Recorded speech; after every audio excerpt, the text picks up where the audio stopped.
Hello friends, எல்லாருக்கும் வணக்கம். இன்றைக்கி நம்ம நிக்கிஸ் கிச்சனில் ஒரே ஒரு தோசை மாவை நம்ம பயன்படுத்தி எப்படி வந்து 4 விதமான டிஃபன் வந்து செய்யலாம் அப்படிங்கிறத இன்றைக்கி செஞ்சு காமிச்சிருக்கேன். அந்த தோசை மாவு எந்த ரேஷியோவில் ஊற வைக்கணும், எப்படி அரைக்கணும், அதை வச்சு என்னென்ன மாதிரி டிஃபன் பண்ணலாம் அப்படிங்கிறத பார்க்கலாம். ஃபஸ்ட்டு வந்து இந்த தோசை மாவை நம்ம எப்படி அரைக்கிறதும் அப்படின்னும், அதே நேரத்தில் இதில் வந்து சூப்பரான நல்லா பஞ்சு போல் ஃப்ளஃபியாக நல்லா சுட சுட இட்லி எப்படி தயார் பண்ணுறது அப்படிங்கிறத பார்க்கலாம். யூஸ்வலாக நிறைய பேர் வந்து இட்லி தோசைக்குன்னு தனியாக அரைப்பீங்க. ஆனால் ஒரே மாவை யூஸ் பண்ணி 4 விதமான டிஃபன் வந்து நம்ம சூப்பராக செய்யலாங்க. ரொம்ப சூப்பராக வரும் பாருங்கள். இப்போ இட்லி, அடுத்ததாக வந்து ரொம்ப மொருவலாக நல்லா கிறிஸ்பியான தோசை, அதுவும் பாருங்கள் எவ்வளோ மெல்லிஸாக இருக்குன்ட்டு. இது போல் மெல்லிஸான தோசையும் நம்ம இதில் சுடலாம். அடுத்ததான் ஹெல்தியான ஊத்தாப்பம். நான் இன்றைக்கி வந்து 2 வகையான ஊத்தாப்பம் உங்களுக்காக செஞ்சு காமிச்சிருக்கேன். இது கிட்ஸுக்கு ரொம்ப ரொம்ப யூஸ்ஃபுல்லாக இருக்கும். அடுத்ததாக இதில் குழிப்பணியாரம்,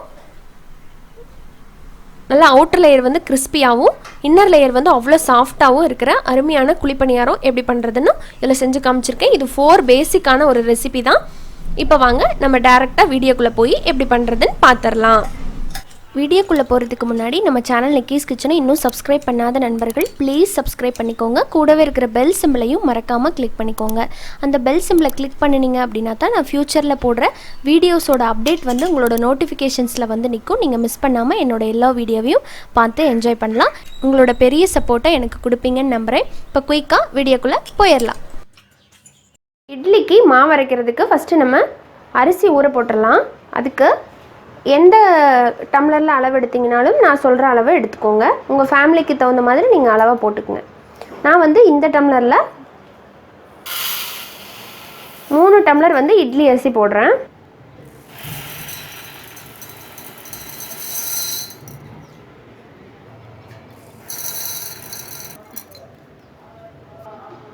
அடுத்ததாக நம்ம உளுந்து ஊற போடலாம். ஒரு பாத்திரத்தில் அதே டம்ளரில் 1 டம்ளர் உளுந்து,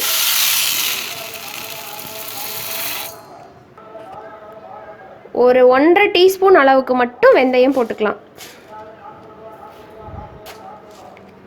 ரெண்டுக்குமே இப்போ தண்ணி ஊற்றிடலாம்.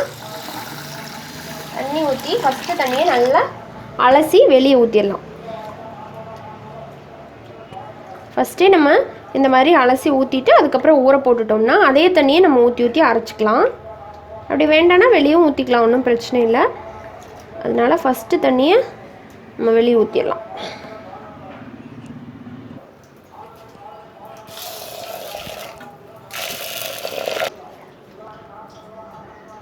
அதுக்கப்புறமா தேவையான அளவுக்கு தண்ணி ஊற்றிடலாம். ஊற்றி இதை ஒரு 4லேருந்து 5 மணி நேரம் போல் நல்லா ஊற வச்சிடலாம். 8 மணி நேரம் போல் நல்லா அரிசி ஊறிச்சு அப்படின்னா கூட உங்களுக்கு இன்னும் நல்லா இட்லி ஃப்ளஃபியாக வரும். உங்களால் முடிஞ்சதுன்னா அந்தளவு கூட நீங்கள் ஊற வச்சு அரைச்சிக்கலாம். இப்போ ஒரு 5 மணி நேரம் ஆயிருக்கு. உளுந்து அரிசி எல்லாமே நல்லா ஊறிடுச்சு. இப்போ இதை நம்ம அரைச்சிடலாம். ஃபஸ்ட்டு வந்து உளுந்தை தான் அரைக்கணும். இப்போ உளுந்தை உள்ளே சேர்த்துடலாம்.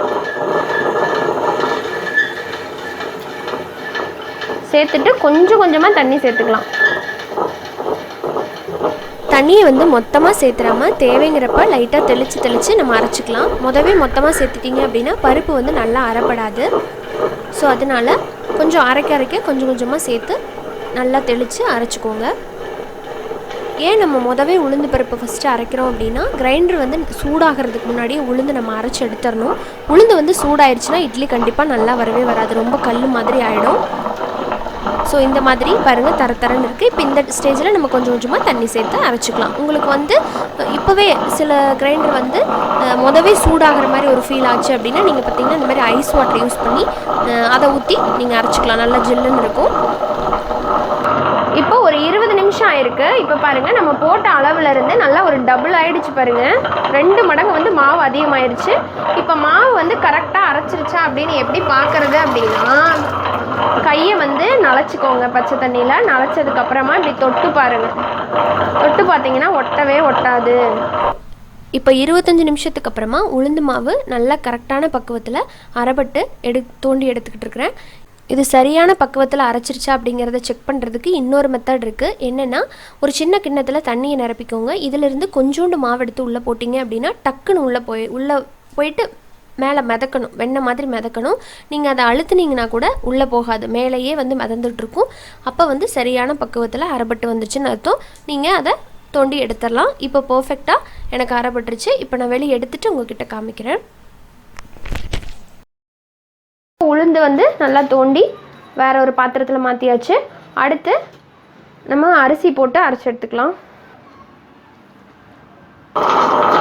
இப்போ அரிசி போட்டுறேன்.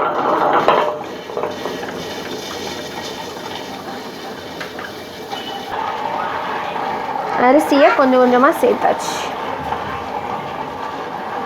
அரிசிக்குமே கொஞ்சமாக தண்ணி சேர்த்து நல்லா நைஸாக அரைச்சிக்கோங்க. இது ரெடி ஆகிறதுக்கு 25 நிமிஷத்துலேருந்து 30 நிமிஷம் போல் ஆகும். இது வந்து நான் முதல்வே சொன்ன மாதிரி கிரைண்டரை பொறுத்து அதோட டைமிங் வந்து வேரி ஆகும். இப்போ ஒரு 25 நிமிஷத்துக்கு அப்புறமா அரிசியும் நல்லா அரைப்பட்டுருச்சு. பாருங்கள், இந்த அளவுக்கு இருக்கணும். ரொம்ப நைஸாகவும் அரைச்சிடக்கூடாது, ரொம்ப தரன்னு இருக்கக்கூடாது. இந்த கன்சிஸ்டன்சியில் இருக்கணும். இப்போ இது சரியாக இருக்கும். இப்போ இதையும் நம்ம தோண்டிட்டு அந்த உளுந்து கூடவே சேர்த்துடலாம். இப்போது இந்த மாவில் தேவையான அளவுக்கு உப்பு போட்டுடலாம். உப்பு போட்டுட்டு நம்ம கை வச்சு நல்லா கலக்கணும். கண்டிப்பாக கை வச்சு தான் கலக்கணும், அப்போ தான் நல்லா புளிச்சு வரும் மாவு.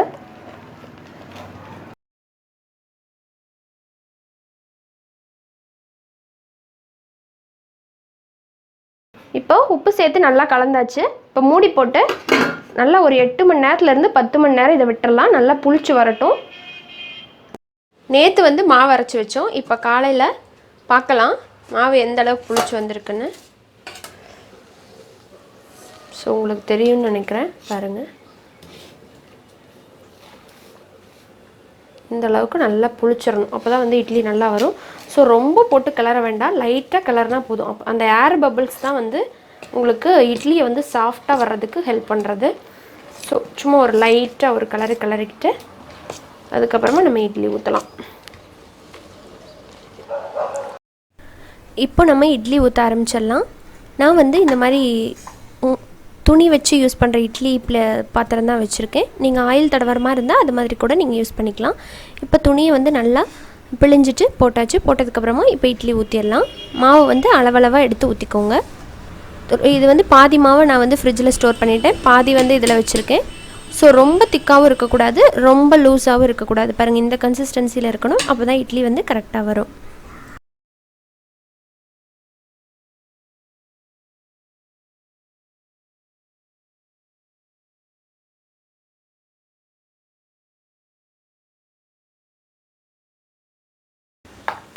இப்போ இட்லி பானைக்குள்ளே நம்ம வச்சிடலாம். பாருங்கள், நல்லா இட்லி பானையில் ஒரு 2 சொம்பு அளவுக்கு தண்ணியை நிரப்பிட்டு, இதில் வந்து எப்படி கிட்டத்தட்ட ஒரு 1/2 லிட்டர் அதை விட அதிகமாகவே இருக்கும் தண்ணியை வந்து ஃபில் பண்ணிவிட்டு நல்லா சூடு பண்ணதுக்கப்புறமா இட்லி பிளேட்டை உள்ளே வச்சிடலாம். இப்படி தான் பண்ணணும், அப்போ தான் உங்களுக்கு நல்லா சாஃப்டாக கிடைக்கும். டைரெக்டாக சில பேர் என்ன பண்ணுவாங்கன்னா, பானையில் தண்ணியை நிரப்பிட்டு மேலே இட்லி ஊற்றி உள்ளே வச்சதுக்கப்புறம் அடுப்பில் வச்சு பண்ணுவாங்க. அப்படி பண்ணிங்கன்னா அவ்வளோ சாஃப்டாக கிடைக்காது. இப்போ ஒரு 15 நிமிஷம் ஆயிருக்கு. பாருங்கள், இட்லி வந்து நல்லா சூப்பராக நல்லா ஃப்ளஃபியாக வந்துருச்சு. எப்படி நல்லா மேலே பொங்கி வந்த மாதிரி இருக்குது பாருங்கள். இப்படி வந்தாவே நல்லா ஃப்ளஃபியாக இருக்குதுன்னு அர்த்தம். இப்போ லைட்டாக அழுத்துனீங்கன்னா பாருங்கள் எந்த அளவுக்கு சாஃப்டாக இருக்குன்ட்டு. ஸோ இப்போது நம்ம வெளியே எடுத்துடலாம். லைட்டாக இதில் தண்ணி தொளிச்சிட்டு வெளியே ஒரு பிளேட்டில் எடுத்து போட்டுடலாம். இந்த மாதிரி ஒரு பிளேட்டில் மாற்றினதுக்கப்புறமா மேலே லைட்டாக தண்ணி தெளித்து விட்டுருங்க. அப்போ தான் நம்ம துணி எடுக்கும்போது எந்த மாவும் அதில் ஒட்டாமல் வரும். ஸோ உடனேவே எடுக்க ட்ரை பண்ணாதீங்க, ரொம்ப சூடாக இருக்கும்போது டக்குன்னு வராது, லைட்டாக ஆறட்டும். ஸோ இப்போ நம்ம எடுத்துடலாம் வெளியே.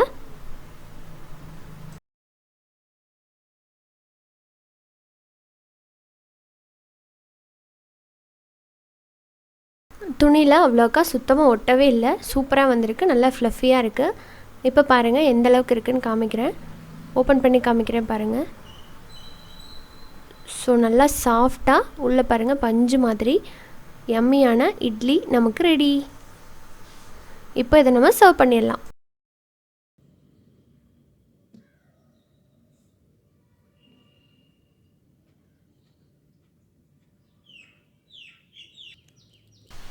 நல்லா சுட சுட பஞ்சு போல் இட்லி, அதோட நம்ம எல்லாத்தோட ஃபேவரட் தேங்காய் சட்னி. நல்லா தரன்னு அரைச்சிட்டு நல்லா உளுந்த பருப்பு வந்து அதிகமாக போட்டு தாளித்து கொட்டிங்கன்னா அவ்வளோ வாசனையாக இருக்கும் இட்லியோட வச்சு சாப்பிட்றதுக்கு. நான் சீக்கிரமாக இந்த ரெசிபி வந்து அப்லோட் பண்ணுறேன். ரொம்ப சூப்பராக செய்யலாம் தேங்காய் சட்னி. அதோட கூட நான் இன்றைக்கி வந்து டிஃபன் சாம்பார் செஞ்சுருக்கேன். இந்த வீடியோவும் நான் இன்னும் அப்லோட் பண்ணலை. ஸோ நான் சீக்கிரமாகவே போஸ்ட் பண்ணுறேன். ரொம்ப டேஸ்ட்டாக இருக்கும் இந்த டிஃபன் சாம்பார் இந்த இட்லியோட சாப்பிட்றதுக்கு. ஸோ யம்மியான எங்களோட மார்னிங் டிஃபன் இதுதான். இட்லி அதோட தேங்காய் சட்னி டிஃபன் சாம்பார். ஸோ நம்ம எல்லாத்தோட ஃபேவரட் இதாக இருக்குன்னு நம்புகிறேன். ஸோ உங்களுக்கு பிடிச்சிருந்தனாலும் கீழே கமெண்ட் பண்ணுங்கள் உங்களோட ஃபேவரட் என்னென்னு. இப்போ அதே மாவில் நான் தோசை ஊற்றி காமிக்க போகிறேன். நான் வந்து நேற்று வந்து இட்லி செஞ்சேன். இன்றைக்கி வந்து தோசை பண்ணிகிட்ருக்கிறேன். தோசைக்கு பார்த்திங்கன்னா மாவோட கன்சிஸ்டன்சி இந்த அளவுக்கு இருக்கணும். ரொம்ப தண்ணியாகவும் இருக்கக்கூடாது, இட்லி மாவு அளவுக்கு ரொம்ப திக்காகவும் இருக்கக்கூடாது. இந்த அளவுக்கு கரைச்சி எடுத்துக்கோங்க. ஃபஸ்ட் டேவே வந்து நீங்கள் தோசை ஊற்றினீங்க அப்படின்னா உங்களுக்கு வந்து அவ்வளோ நல்லா மொறுமொறுன்னு நல்லா வாசனையாக இருக்காது தோசை, ஏன்னா அது புளிச்சிருக்காது. ஸோ செகண்ட் டே ஊற்றினீங்கன்னா தான் அந்த மாவில் வந்து நல்லா வாசனையாக இருக்கும் தோசை ஊற்றினா. இப்போ நம்ம கல் சூடானதும் தோசை ஊற்றிடலாம். ஊற்றிட்டு உங்களால் எந்த அளவுக்கு ஸ்ப்ரெட் பண்ண முடியுமோ அந்த அளவுக்கு ஸ்ப்ரெட் பண்ணி விட்டுக்கோங்க. இரும்பு தோசைக்கல் தான் வந்து சூப்பராக வரும் தோசை, நல்லா கிறிஸ்பியாக வரும். எவ்வளோ மெல்லிசாக வேணாலும் ஊற்றலாம். ஒன்ஸ் வந்து நம்ம இதை வாங்கிட்டோம்னா நம்மளாக தூக்கி போடுற வரைக்கும் கூட இது போக அவ்வளோ சீக்கிரம் இது வந்து பிரேக் ஆகாது, எதுவுமே ஆகாது. ஸோ இப்போ மேலே வந்து லைட்டாக ஆயில் போட்டுக்கலாம்.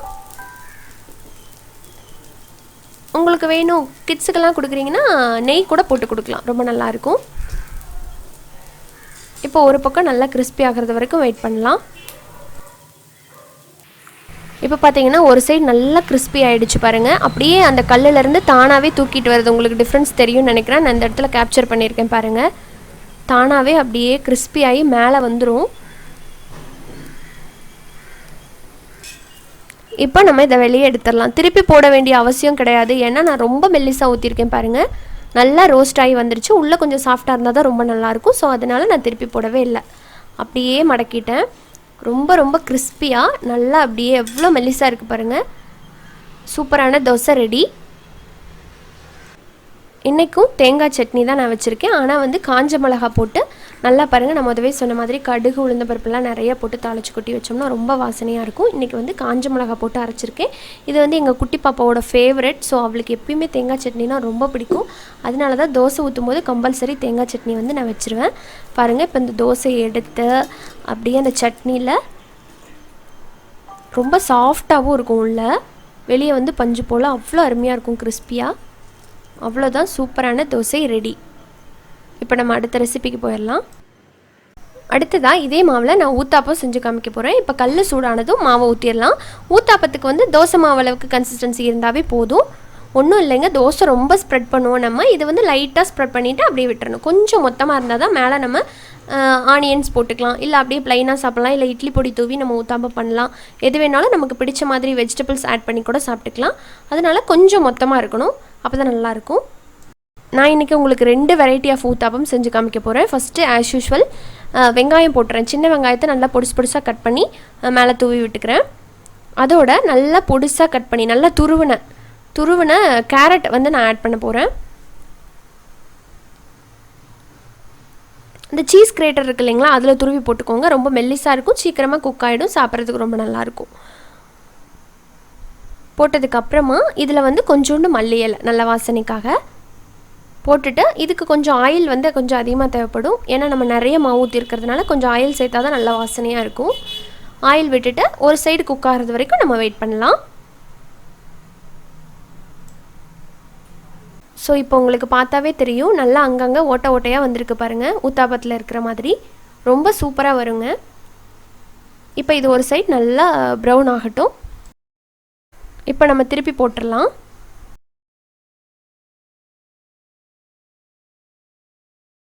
ரெண்டே நிமிஷத்தில் சூப்பரான ஆனியன் ஊத்தாப்பம் நல்லா சுட இப்போ ரெடிங்க. எவ்வளோ சூப்பராக வந்திருக்கு பாருங்கள். இதோட நம்ம எப்போவும் சாம்பார் சட்னி வச்சு சாப்பிடுவோம் இல்லைங்களா, அப்படி சாப்பிட்டா சூப்பராக இருக்கும். அப்படியே கூட சாப்பிட்லாம், ரொம்ப நல்லாயிருக்கும். இப்போ நம்ம அடுத்த ஊத்தாப்பம் பண்ணிடலாம். அடுத்த ஊத்தாப்பத்தை எப்பவும் போல் ஊற்றிட்டு அதில் வந்து சின்ன வெங்காயத்தை நல்லா பொடிசாக கட் பண்ணி சேர்த்துக்கலாம். நீங்கள் இதுக்கு பொதுவாக பெரிய வெங்காயத்தை கூட கட் பண்ணி சேர்த்துக்கலாம். நான் பாப்பாவுக்கு பண்ணுறதுனால சின்ன வெங்காயம் போட்டிருக்கேன். இதோட கூட நம்ம கேரட் சேர்த்துட்டு நான் வந்து ஒரு பொடி ஒன்று ஆட் பண்ணி இதில் செய்ய போகிறேன். இது வந்து பார்த்திங்கன்னா இட்லி பொடி கிடையாது, கருவேப்பிலை பொடி. இதோட லிங்க் வந்து நான் டிஸ்கிரிப்ஷனில் கொடுத்துருக்கேன், செக் பண்ணிக்கோங்க. இந்த வீடியோ வந்து நான் ஆல்ரெடி அப்லோட் பண்ணியிருக்கிறேன். இது ரொம்ப ஒரு அருமையான ஒரு கருவேப்பிலை பொடிங்க. இது சாப்பிட்றதுக்கு ரொம்ப நல்லாயிருக்கும். பெரியவங்கன்னா நம்ம எப்படியாவது ஒரு அட்ஜஸ்ட் பண்ணி சாப்பிட்டுக்குவோம். அந்த கருவேப்பிலையோட ஸ்மெல் வந்து குட்டீஸுகளுக்கெல்லாம் பிடிக்காது. ஸோ அதனால் சாப்பாட்டில் போட்டு பிசைஞ்சு கொடுத்தா கூட சம்டைம்ஸ் வந்து எங்கள் பாப்பா சாப்பிடவே மாட்டேன். அதனால் நான் இந்த மாதிரி ஊத்தாப்பத்தில் தோசையில் எல்லாமே நல்லா ஒரு ஸ்பூன் அளவுக்கு ஸ்ப்ரெட் பண்ணி விட்டுட்டு நெய்யோ இல்லை ஆயிலோ போட்டு கொடுத்துருவேன். ரொம்ப நல்லாயிருக்கும். ஊத்தாப்பத்துக்கு வந்து சூப்பரான ஒரு காம்பினேஷன். நீங்கள் இதில் நெய் கூட சேர்த்து பண்ணலாம். பட் பாப்பா இன்றைக்கி ஆயில் விட சொன்னங்காட்டி நான் ஆயில் விட்டுருக்கேன். கருவேப்பிலை பொடி வந்து இந்த ஊத்தாப்பத்துக்கு ஒரு செம்ம காம்பினேஷனுங்க. நான் டக்குன்னு ட்ரை பண்ணி பார்த்தேன், ரொம்ப நல்லா இருந்தது. அதனால தான் உங்களுக்கு சஜஸ்ட் பண்ணுறேன். இப்போ நம்மளோட சூப்பரான ஊத்தாப்பம் ரெண்டுமே ரெடி. கண்டிப்பாக நீங்களும் இந்த வெரைட்டி ஆஃப் ஊத்தாப்பத்தை ட்ரை பண்ணி பாருங்கள். அடுத்ததாக இப்போ நம்ம அதே மாவை யூஸ் பண்ணி பணியாரம் ஊற்றிக்க போகிறோம்.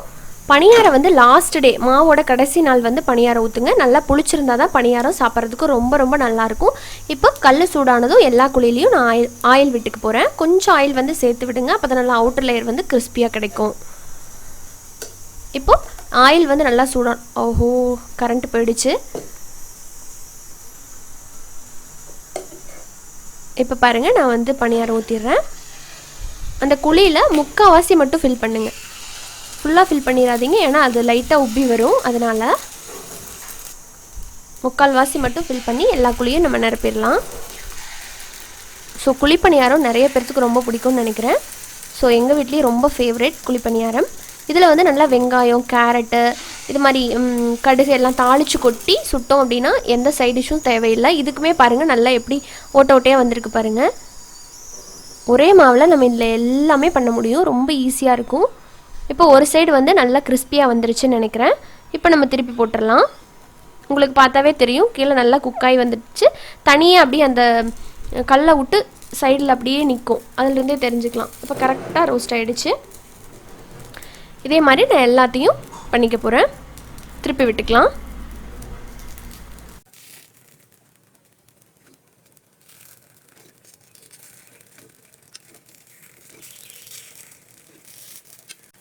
இப்போ அந்த பக்கம் ரோஸ்ட் ஆகிறது வரைக்கும் நம்ம வெயிட் பண்ணலாம். இப்போ இந்த சைடு நல்லா வெந்துருச்சு பாருங்கள். சூப்பராக நல்லா கோல்டன் கலரில் நல்லா கிறிஸ்பியாக வந்திருக்கு. இப்போ இது எல்லாத்தையுமே நம்ம வெளியே எடுத்துடலாம். ஸோ இப்போவும் கரண்ட் ஆஃப் ஆகிடுச்சு, வந்துட்டு போகுது. ஸோ அதனால் கரெக்டான கேப்சர் இல்லைன்னு நினைக்கிறேன். ஸோ அட்ஜஸ்ட் பண்ணிக்கோங்க ஃப்ரெண்ட்ஸ் ப்ளீஸ். இப்போ நம்ம வெளியே எடுத்துகிட்டு காமிக்கிறேன்.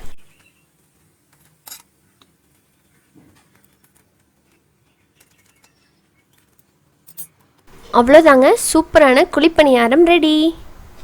இப்போ நான் இந்த குழிப்பணியாரத்தோட எப்படி இருக்குன்னு பாருங்கள். இன்னர் ஸ்ட்ரக்சர் ரொம்ப ரொம்ப சூப்பராக இருக்கும். பயங்கர சூடாக இருக்குது. நல்லா ஆவி பறக்க அருமையான குழிப்பணியாரம். உள்ளே பாருங்கள் எந்த அளவுக்கு நல்லா பபுள்ஸாக இருக்குது பாருங்கள். ஸோ டேஸ்ட்டும் ரொம்ப ரொம்ப நல்லாயிருக்கும். நீங்கள் இதை ஒரு டைம் இந்த மெத்தடில் ட்ரை பண்ணி பாருங்கள். இதே மாதிரி மாவரைச்சி சுட்டு பாருங்கள், ரொம்ப நல்லாயிருக்கும். ஸோ என்னால் கையில் வந்து அதை ஓப்பன் பண்ணவே முடியல, அவ்வளோ ஹாட்டாக இருக்குது.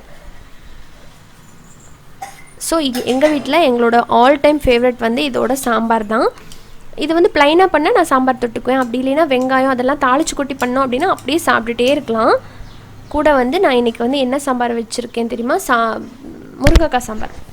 முருங்கைக்காய் கத்திரிக்காய் போட்டு சாம்பார். இது எல்லாத்தையுமே அப்படியே ஊற்றி விட்டுட்டு கொஞ்சம் நேரம் ஊறினதுக்கப்புறமா எடுத்து அப்படியே ஒன்றுனா ஆயில் போட்டோன்னா கரைஞ்சே போய்டும் ஆயில். ஸோ நம்மள நிறைய பேர்த்துக்கு இந்த மெத்தட் தெரியும்னு நினைக்கிறேன். பட் தெரியாதவங்க நிறைய பேர் வந்து இட்லிக்கு தனியாக, தோசைக்கு தனியாக, குழிப்பணியாரத்துக்கு தனியாக அரைச்சிக்கிட்டு இருப்பீங்க. அப்படி இருக்கிறவங்க இந்த மெத்தடை ஒரு தடவை ட்ரை பண்ணி பாருங்கள். இது நான் சொன்ன ரேஷியோவில் மாவு அரைச்சி இட்லி, பணியாரம், தோசை, ஊத்தாப்பம்னு வகை வகையாக செஞ்சு உங்கள் ஃபேமிலியோடு சேர்த்து என்ஜாய் பண்ணுங்கள். ட்ரை பண்ணி பார்த்தீங்க அப்படின்னா உங்களோட ஃபோட்டோஸை என்னோடய மெயில் ஐடிக்கு சென்ட் பண்ணுங்கள். என்னோடய மெயில் ஐடி எப்பயுமே டிஸ்கிரிப்ஷன் பாக்ஸில் கொடுத்துருப்பேன். நீங்கள் அதில் அனுப்பிச்சிங்க அப்படின்னா நான் கம்யூனிட்டி டேப்பில் நம்ம ஃப்ரெண்ட்ஸ் எல்லாத்தோடவும் நான் ஷேர் பண்ணிக்கிறேன். ஸோ ஹோப் இந்த வீடியோ பிடிச்சிருந்ததுன்னா லைக் பண்ணுங்கள். யூஸ்ஃபுல்லாக இருக்குது, மற்றவங்களும் பார்க்கணும் அப்படின்னு நினச்சிங்கன்னா ஷேர் பண்ணுங்கள் உங்கள் ஃப்ரெண்ட்ஸ் அண்ட் ஃபேமிலியோட. இன்னொரு இன்ட்ரெஸ்டான அண்ட் ஹெல்த்தியான ரெசிபியோட உங்களை நான் சீக்கிரமாக வந்து மீட் பண்ணுறேன். மறக்காமல் உங்கள் கிட்ஸுக்கு செஞ்சு கொடுங்க. கிட்ஸ் வந்து என்ன சொன்னாங்க அப்படிங்கிறதையும் என்னோடய கமெண்ட் செக்ஷனில் ஷேர் பண்ணுங்கள் ப்ளீஸ். ஸோ மீண்டும் சந்திக்கலாம். நன்றி, வணக்கம்.